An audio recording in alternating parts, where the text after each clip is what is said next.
Jadi kalau hasalit makampeng mabedura, hadisi mahwe tena usia sealekan. Handluin. Bapak mama. Banyak tuduhan bahwa Katolik menyembah berhala, menyembah patung. Rasul Paulus kepada jemaat di Efesus menegaskan 3 hal pokok yang termasuk dalam penyembahan berhala. Yang pertama adalah cabul, kedua serakah, dan ketiga camar. Kepada jemaat di Kolose, Paulus juga menyebutkan 5 penyembahan berhala. Yang pertama, percabulan, kedua, kenajisan, ketiga, hawa nafsu, keempat, jahat, kelima, keserakahan. Rasul Paulus tidak pernah menyebut patung sebagai penyembahan berhala. Pertanyaannya, siapa yang menyembah berhala? Salam waras. Silahkan Pater Cafe SVD bisa menjelaskan secara terperinci dan biblis. Jangan membuat bagimu patung yang menyerupai apapun yang ada di langit di atas, atau yang ada di bumi di bawah, atau yang ada di dalam air di bawah bumi. Sekarang saya sandingkan ke bahasa asli supaya kita kena betul di situ, oke? Kebas langsung di situ Protestan. Di bahasa asli bilang begini, tidak boleh membuat gambar. Imahen itu gambar. Artinya, yang pertama, semua Protestan tidak boleh membuat dan memiliki gambar. Dose, ketika engkau masuk dalam katekumen, ketika engkau masih Protestan, engkau ada gambar foto di rumah? Oh banyak Romo, duit aja, uangku aja pun gambar semua Romo. Om Anton, pendeta Protestan punya uang kertas 100.000? Pendeta Protestan punya uang 100.000? Pasti punya Romo. Kalau begitu, di uang 100.000 ada fotonya siapa? Gambarnya siapa? Gambar presiden kita Romo. Artinya, di ayat ini mengatakan jangan membuat gambar atau jangan ada padamu gambar yang menyerupai apapun di atas, di bawah, atau di bawah bumi. Mati kutu. Sekarang engkau suruh semua Protestan pendetanya itu kumpulkan dan kasih kami 2 pastor Marcel, karena di situ menyembah berhala, karena di situ ada gambar manusia. Oke. Aku ada pertanyaan paling pentingnya kepada Protestan nih tentang ini. Aku punya pertanyaan nih Romo. Bisa nggak kalian itu hidup tanpa patung? Tentu jawabnya bisa toh. Tapi bisa nggak kalian hidup tanpa uang yang ada gambar? Pasti bilang nggak bisa. Loh berarti kalian lebih pentingin yang mana? Lebih pentingin patung atau itu uang? Kalau begitu nggak usah lah kalian punya uang, biar kalian mati sudah. Oke. Kan atau juga gambar nggak ada. Makanya ayat 4 mengatakan jangan ada padamu gambar atau patung.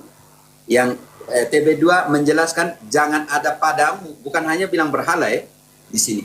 TB2 menerjemahkan jangan ada padamu berhala. Jangan membuat berhala. Sekarang kita masuk ke bahasa Ibrani tentang gambar itu. Di situ digunakan kata temunah. Temunah itu artinya gambar apapun, foto atau apa. Bisa mengerti teman-teman. Apapun, figur, apapun. Yang kedua, larangan kedua, 3 ayat 5. Yang pertama, larangan jangan buat gambar dan patung. Yang kedua, larangan jangan menyembah. Jadi 2 larangan itu harus dipenuhi. Jangan bilang mati-matiin di ayat 5, tetapi ayat 4-nya kamu tetap punya gambar. Kan tidak relevan. Oke, sekarang ayat 5-nya.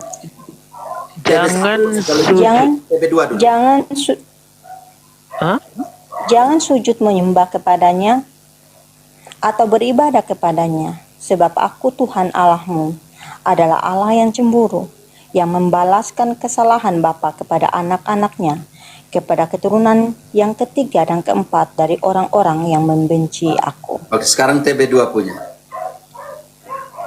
Sama Romo, sama. Tetapi Sama. larangan ini untuk apa? Oh, untuk ayat 3, bukan untuk orang Katolik, untuk ayat 3-nya. Jangan ada padamu Allah lain Ilah, di pakai ilah. hadapanku. Pakai ilah-ilah. Jangan ada padamu ilah lain di hadapanku. Oke, TB2. Jangan ada padamu ilah lain di hadapanku. Artinya gambar patung itu dari apa? Ilah Ilah lain. Ilah yang lain. Bunda Maria itu ilah lain dari Katolik? Patung-patung orang kudus itu ilah lain dari Katolik? Bukan? Bukan. tidak. Tidak. Om Anton tahu tidak? Di bait suci di Yerusalem itu ada kerubim besar, tingginya 10 hasta, lebarnya 10 hasta. Om tahu tidak? Tidak tahu Romo. Sekarang kita baca dulu. Satu Raja-Raja bab 6 ayat mulai dari 22 lah. Seluruh rumah itu dilapisinya dengan emas, sampai seluruh rumah itu sepenuhnya terlapisi. Ia juga melapisi mezbah di depan ruang terdalam, itu seluruhnya dengan emas. Di ruang terdalam itu, ia membuat 2 kerub dari kayu minyak, masing-masing 10 hasta tingginya. Sayap yang satu dari kerub itu 5 hasta panjangnya, dan sayap yang lain dari kerub itu juga 5 hasta, sehingga dari ujung sayap yang satu sampai ke ujung sayap yang lain 10 hasta panjangnya. Kerub yang kedua 10 hasta juga panjangnya. Kedua kerub itu sama ukuran dan sama bentuknya. Tinggi kerub yang satu 10 hasta. Demikian juga kerub yang lain. Ia menempatkan kerub-kerub itu di tengah-tengah ruang terdalam. Sayap kerub itu terentang, sehingga sayap kerub yang satu menyentuh dinding dan sayap kerub yang lain. Sayap-sayap yang mengarah ke tengah rumah itu saling bersentuhan. Kerub-kerub itu dilapisinya dengan emas. Pada seluruh dinding sekeliling rumah itu mengukir gambar kerub, pohon kurma dan bunga merekah, baik di ruang sebelah dalam maupun di sebelah luar. Langsung 32-nya. Dose. Pada kedua pintu dari kayu minyak itu, ia mengukir gambar kerub, pohon kurma dan bunga merekah, kemudian dilapisinya dengan emas. Ia juga menyalut kerub dan pohon kurma itu dengan emas. Makanya ketika orang Israel lihat pintu bait suci, apa yang ada di dalam? Apa yang ada di pintu? Patung apa? Patung kerub. Ketika mereka masuk ke dalam bait suci dan mereka melihat ke ruang Maha Kudus, apa yang mereka lihat? Patung kerub Kerub. dan bunga merekah.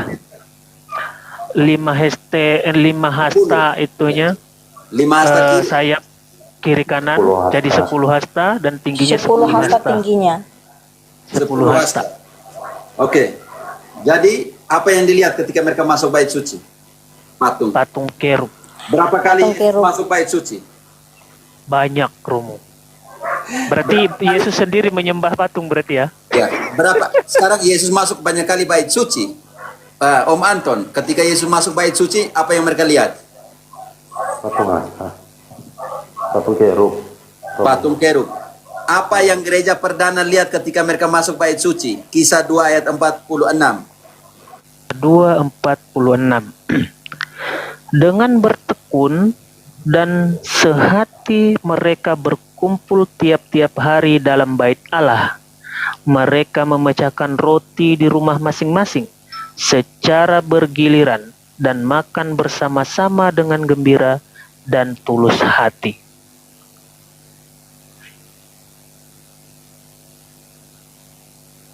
Miknya, Romo. Ya, Romo. Berapa kali orang gereja perdana masuk bait suci? 12. Barusan ayat yang baru dibaca. Hari Romo, tiap-tiap hari. Tiap-tiap hari. Yang mereka lihat itu apa? Tiap-tiap hari Romo, tiap-tiap hari. Ya, yang mereka lihat apa kalau mereka tiap hari masuk bait suci? Patung kerub. Patung kerub. Lalu Yesus masuk, lalu gereja perdana mengatakan, para rasul bilang, tumbangkan kerub-kerub semua itu atau tidak? Tidak Romo, tidak. Tidak. Yesus berapa kali masuk bait suci? Matius 21 ayat 12 contohnya, dari 12. Yesus masuk ke bait Allah dan mengusir semua orang yang berjual beli di halaman bait Allah. Ia membalikkan meja-meja penukar uang dan bangku-bangku pedagang merpati. Dan berkata kepada mereka, ada tertulis, rumahku akan disebut rumah doa, namun kamu menjadikannya sarang penyamun. Datanglah orang-orang buta dan orang-orang lumpuh kepadanya. Oke. Ya, Yesus masuk bait suci. Romo. Yang dia tumbangkan itu adalah patung-patung kerub. Bukan Romo. Yang dia tumbangkan apa? Meja yang penjual merpati. Meja-meja pada penukar uang Dan Ketika penjual masuk merpati. bait suci, dan mereka juga lihat penjual. imam besar masuk tempat maha kudus, mereka lihat tabut perjanjian. Lihat Romo. Lihat, Di dalam tabut perjanjian itu di luarnya ada apa? Ada patung kerub. ada Patung dua kerub. kerub. Tuhan menyuruh membuat patung kerub, Keluaran 25 ayat 17-18.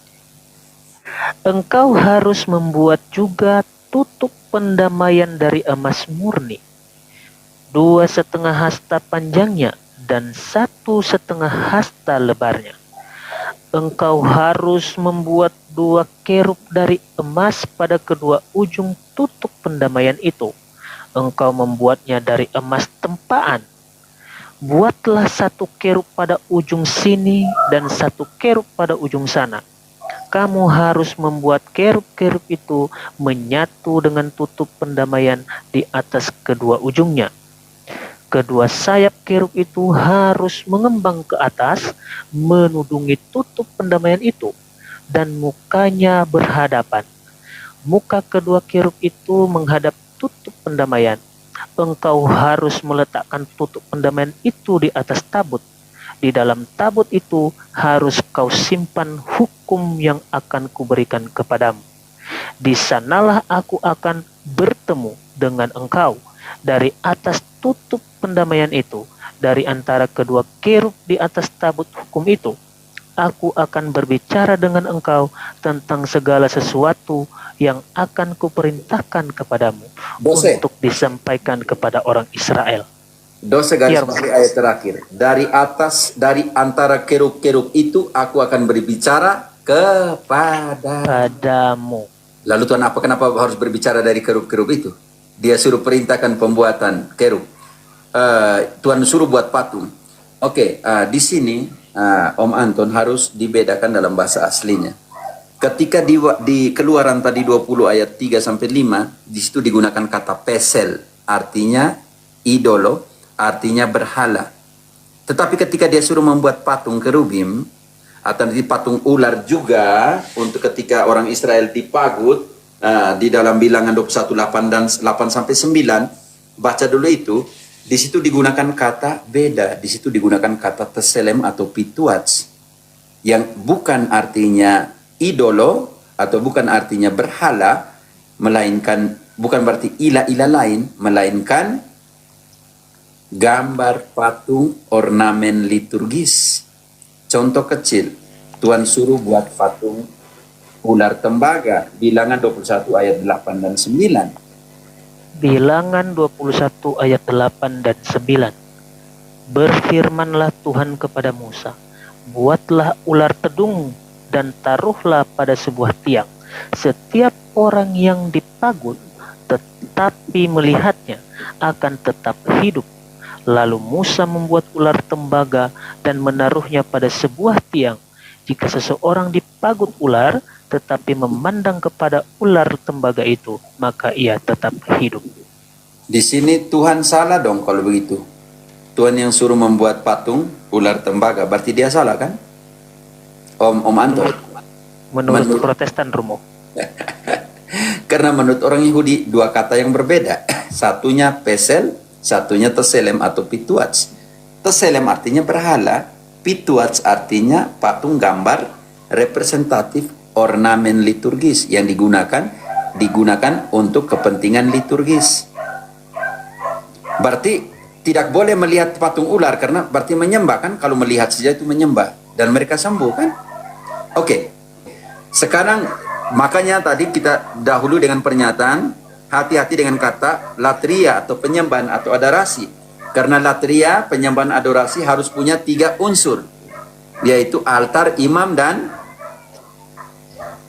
altar, imam, Persembahan. Kurban. Oke. Sekarang Om Anton, engkau harus mengerti Santo Paulus ngomong tentang berhala-berhala rohani. Di dalam contoh kecil Efesus 5:5 dia omong tentang 3 berhala, penyembahan berhala, dan di dalam Kolose 3 ayat 5 dia omong tentang 5 penyembahan berhala. Karena ingatlah ini baik-baik, tidak ada orang cabul, orang cemar, atau orang serakah. Artinya, penyembah berhala yang mendapat bagian di dalam kerajaan Kristus dan Allah. Tahan dulu. Dalam Efesus 5:5, penyembahan berhala itu adalah 1, Cabul, 2, serakah, 3. cemar. Om Anton bisa mengerti? Di mana ada patung di situ, Om Anton? Mengerti, Romo. Di situ ada patung penyembahan berhala di situ atau hanya 3 hal itu? 3 hal itu, Romo. Sekarang kita bongkar 5 hal. Kolose 3 ayat 5. Kita mau lihat Protestan ini ada patung tidak di situ penyembah berhala? Kolose 3 ayat 5. Karena itu, matikanlah dalam dirimu segala sesuatu yang duniawi, yaitu percabulan, kenajisan, hawa nafsu, jahat, dan juga keserakahan, yang sama dengan penyembahan berhala. Om Anton, ada patung di situ? Ada juga, Romo. Yang ada di kepalanya Protestan. Nah, itu. Iya. Yang suka tuduh Katolik. Karena mereka tidak mengerti apa itu penyembahan atau adorasi. Oke, silakan.